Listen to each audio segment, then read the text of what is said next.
ఈరోజు పరిపాలిస్తున్న బీజేపీ ఎంపీలు కానివ్వండి, ప్రధానమంత్రి కానివ్వండి, అమిత్ షా కానివ్వండి, ఆనాడు స్వాతంత్రంలో వాళ్ళది జీరో కూడా వాళ్ళ యొక్క కంట్రిబ్యూషన్ లేదు.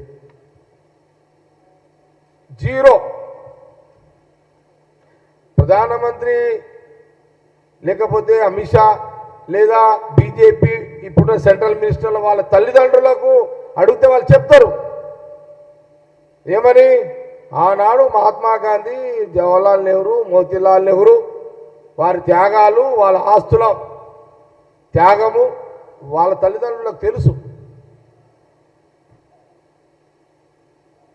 అయినా కొంత రాజకీయ స్వలాభం కోసము, రాజకీయ వాళ్ళు ఎదగడానికి, వాళ్ళు జీవించడానికి, వాళ్ళు రాజకీయంగా బతకడానికి ఈరోజు సోనియా గాంధీ మీద బురద జల్లే కార్యక్రమం చేస్తున్నారు.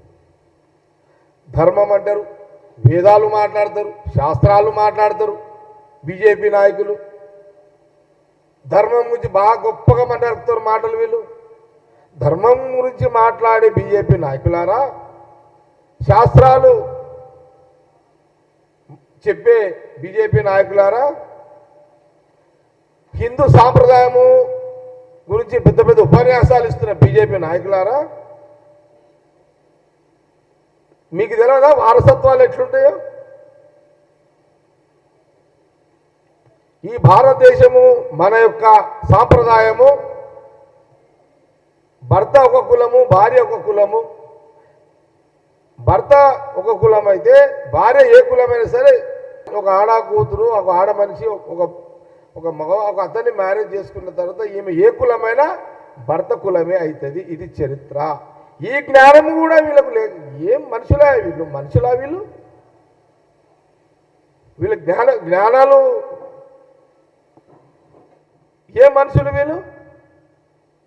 అంటే హిందూ సాంప్రదాయ పద్ధతిలో ఉన్న ఆనాటి నుంచి వాళ్ళు చాలా సందర్భాలు చెప్పిన వారిది కాశ్మీర్ పండితులు. రాహుల్ గాంధీ గారు వారి కుటుంబము వారు కాశ్మీర్ పండితులు, బ్రాహ్మణులు అని పదే చెప్తున్నాము. అయినా బీజేపీ నాయకుల తత్వాలు మారతలేవు. వాళ్ళ మూర్ఖత్వం, వాళ్ళకు ఒక కసి, సోనియా గాంధీ గారి మీద, రాహుల్ గాంధీ గారి మీద, వాళ్ళ కుటుంబం మీద ఒక కసి. మూర్ఖులు బీజేపీ నాయకులు. రాహుల్ గాంధీ గారి కుటుంబము కాశ్మీర్ పండితులు, బ్రాహ్మణులు. అదొక చరిత్ర.